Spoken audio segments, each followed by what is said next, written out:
Em Istambul, hoje, 2 de junho, foi concluída a segunda rodada de negociações entre as delegações ucraniana e russa. Os resultados não são tantos assim, mas ainda assim existem certos acordos. E é justamente sobre eles que falaremos com vocês nesta edição. Discutiremos com vocês os resultados da segunda rodada de negociações, sobre o que foi acordado, sobre o que não foi acordado, quais questões ficaram para o próximo encontro que acontecerá até o final deste mês, o que escondem os memorandos ucranianos e russos sobre o cessar-fogo e quais declarações já foram feitas pelo lado ucraniano e pelo lado russo. Bem, vamos tirar algumas conclusões da segunda rodada de negociações em Istambul. Não vamos demorar muito. Meu nome é Alexei Petty. Hoje é 2 de junho no calendário. Antes de começarmos, peço que você se inscreva neste canal, deixe um like e escreva seu comentário abaixo deste episódio. Além disso, inscreva-se no meu canal do Telegram, Petty News. O link para ele está na descrição deste vídeo. Ucrânia e Rússia realizaram a segunda rodada de negociações de paz em 2 de junho. O principal ponto discutido foi a troca de prisioneiros de guerra.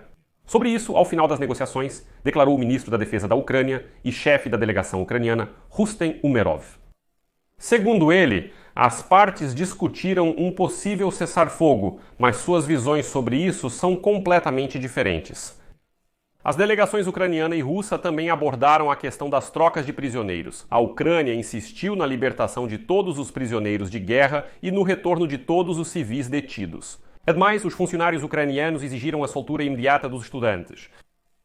Como declarou Umerov, finalmente chegaram a um acordo sobre as trocas. Medinsky confirmou essa informação um pouco mais tarde. E, como diz Umerov, o foco está nos gravemente feridos e doentes, assim como nos jovens de até 25 anos e na troca de corpos dos falecidos. Além disso, outro ponto das discussões foi a possível reunião entre o presidente da Ucrânia, Vladimir Zelensky, e o ditador russo, Vladimir Putin. Mais tarde, Rustem Umerov ampliou as informações sobre futuras trocas de prisioneiros e declarou o seguinte: "Nós insistimos na libertação de todos os prisioneiros e no retorno das crianças sequestradas. Sobre a libertação dos prisioneiros de guerra, concordamos em priorizar categorias específicas, não números. De acordo com ele, Ucrânia e Rússia concordaram em trocar todos os prisioneiros de guerra gravemente feridos e doentes. Para isso, uma comissão separada será criada para determinar quem exatamente será trocado." A seguir, citação. A segunda categoria são os jovens soldados, com idades entre 18 e 25 anos, todos por todos. Também concordamos sobre a devolução dos corpos de 6.000 para 6.000 soldados mortos. Só pense nesses números. 6.000 para 6.000 são corpos de soldados mortos. Simultaneamente, o vice-chefe da direção principal de inteligência do Ministério da Defesa da Ucrânia, General-Major Vadim Skibitsky, relatou que a Ucrânia e a Rússia atingiram um novo avanço. Esta é a chamada fórmula todos por todos. Hoje concordamos com 2 categorias sujeitas ao retorno para a pátria. Definimos os mecanismos e prazos preliminares específicos para essa troca. E agora nos espera um trabalho difícil, porque será necessário fazer muitas verificações, definir todas as categorias. Não perder nem esquecer ninguém. Por isso continuaremos nosso trabalho e teremos sucesso nele. Depois disso, o chefe da delegação russa, assistente do ditador russo Vladimir Medinsky, fez uma declaração dizendo que eles propuseram à Ucrânia a ideia de um cessar-fogo por 2 ou 3 dias. Mas com uma ressalva. Moscou quer que esse cessar-fogo não seja em toda a linha de frente, mas apenas em algumas áreas. A seguir, uma citação de Medinsky. Propusemos um cessar-fogo específico de 2 ou 3 dias para áreas separadas da linha de frente, com a suspensão do uso de drones para servir como um cessar-fogo curto, para que os comandantes possam recolher os corpos de seus soldados.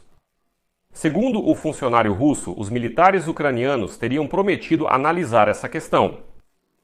Além disso, a Ucrânia entregou à Rússia uma lista de crianças que foram deportadas ilegalmente para a Rússia e que precisam ser devolvidas para casa na Ucrânia. Ao que, segundo o jornalista Oliver Carroll, o próprio Medinsky respondeu o seguinte: "Não façam apresentações para velhinhas europeias sem filhos. Você entende todo o cinismo do simples representante russo a quem dizem: devolva as crianças que vocês roubaram na Ucrânia?" Medinsky responde que não façam apresentações para velhinhas europeias sem filhos.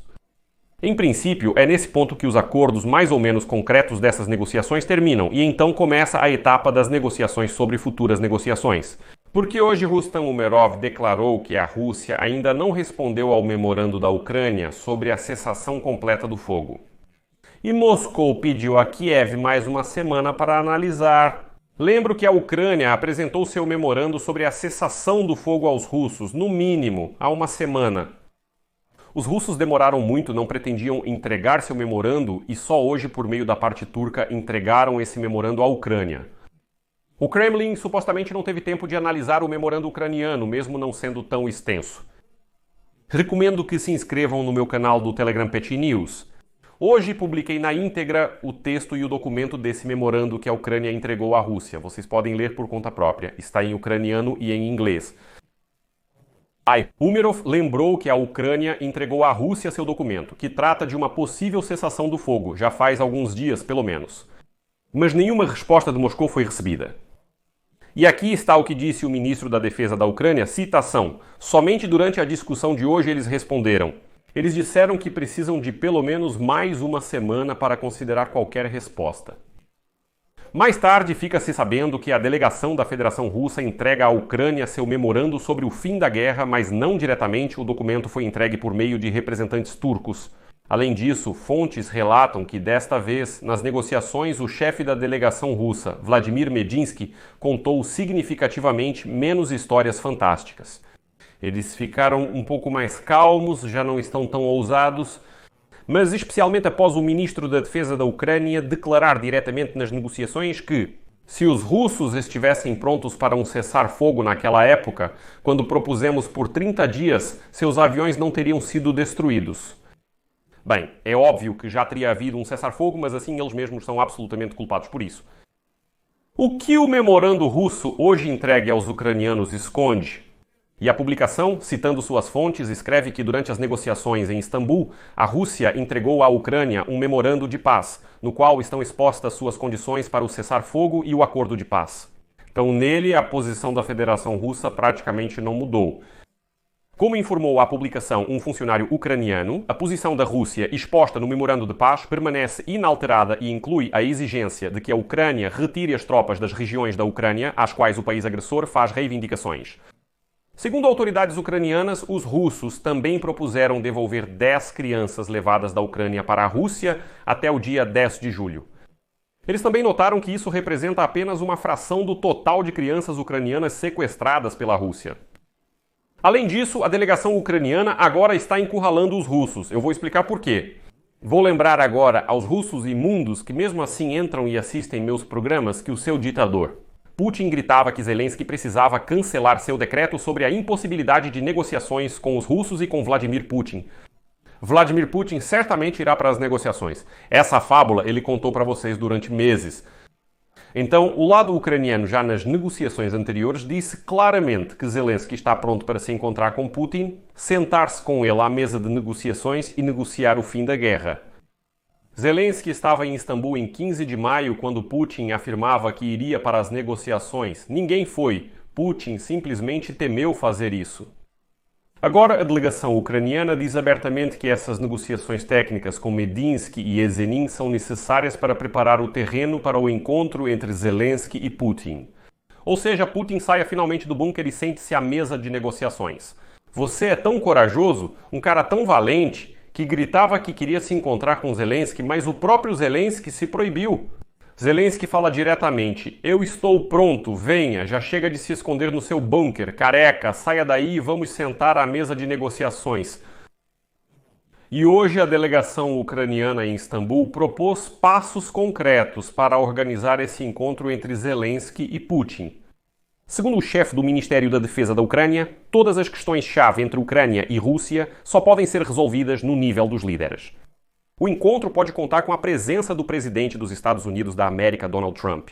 E como diz Umerov, acreditamos que o trabalho futuro entre as delegações só faz sentido se for direcionado para a preparação de um encontro entre os líderes. Nós propusemos ao lado russo realizar uma reunião até o final deste mês, de 20 a 30 de junho. E isso é muito importante para o progresso no processo de negociação. Adiantando, no Kremlin estão inventando várias razões pelas quais Putin não irá a lugar algum até o final de junho, nem para qualquer negociação. Eles acusaram corajosamente a Ucrânia e Zelensky de supostamente não quererem negociar. Agora, de todos os lados, estamos gritando alto que estamos prontos. Liberem finalmente o seu ditador de pelúcia. Que ele já apareça em público e comece a falar. Chega de se esconder no Kremlin, no bunker, em Novo Ogariovo ou onde estiver. Dizemos diretamente, sente-se à mesa de negociações e comece a conversar. Você não é corajoso. Onde está se escondendo? Mas tenho certeza de que os russos vão aparecer nos comentários e vão escrever muito. Sobre o fato de que vocês não entendem quem é Zelensky, ele já não é legítimo. Putin, Vladimir Vladimirovich, não vai conversar com ele. Então por que vocês se manifestam quando Zelensky tem que cancelar algo? Bem, isso, claro, já foram emoções, peço desculpas, vamos voltar ao assunto concreto. A questão é que Zelensky hoje, ainda quando estavam acontecendo as negociações em Istambul, ele estava na reunião do 9 de Bucareste. Ele declarou que os países ocidentais devem pressionar a Rússia se ela transformar as negociações com a Ucrânia em Istambul em mera conversa vazia. Se a Rússia transformar o encontro em Istambul em conversa fiada, deve haver um novo nível de pressão e novas sanções, e não apenas da Europa. Depois ele especificou que é necessário trabalhar em sanções conjuntas no nível do G7, incluindo com os Estados Unidos da América e todos os outros países que desejam a paz.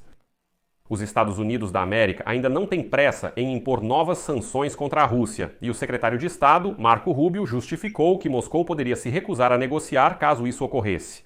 Sim, eles têm medo, simplesmente agora eles têm medo de tudo lá no Kremlin e, consequentemente, começam a tergiversar, começam a inventar alguma coisa. O chefe do Ministério das Relações Exteriores da Ucrânia revelou hoje que a Rússia exigiu a ausência de americanos nas negociações em Istambul. A seguir vou citar Georgy Tikov, que é o porta-voz do Ministério das Relações Exteriores da Ucrânia. Para a Ucrânia, é crucial envolver os Estados Unidos da América e parceiros europeus no processo de paz. Acreditamos que eles devem fazer parte desses esforços. É por isso que hoje de manhã o primeiro vice-ministro Sergei Kyslytsya e o conselheiro do chefe do gabinete do presidente Alexander Bevs se encontraram com representantes do Reino Unido, Alemanha e Itália, com os quais coordenaram posições antes deste encontro. Segundo Tikov, na primeira reunião em Istambul, em maio, os russos insistiram que os americanos não participassem das negociações. Para nós não está claro por que isso é tão importante para eles. Na nossa opinião, os americanos devem estar presentes na sala, mas os russos insistem que eles não estejam lá. O que eles estão escondendo? Essa é uma pergunta para eles. Eu acho que devemos perguntar a eles do que têm medo de mostrar aos americanos. Tiki mencionou que mesmo nesta reunião, os russos insistiram na ausência de representantes dos Estados Unidos da América. Por isso, está presente justamente o lado anfitrião turco. Em geral, como você entende, o principal resultado dessas negociações é o acordo sobre a troca de prisioneiros de guerra e a troca de corpos de soldados mortos. Por enquanto é isso.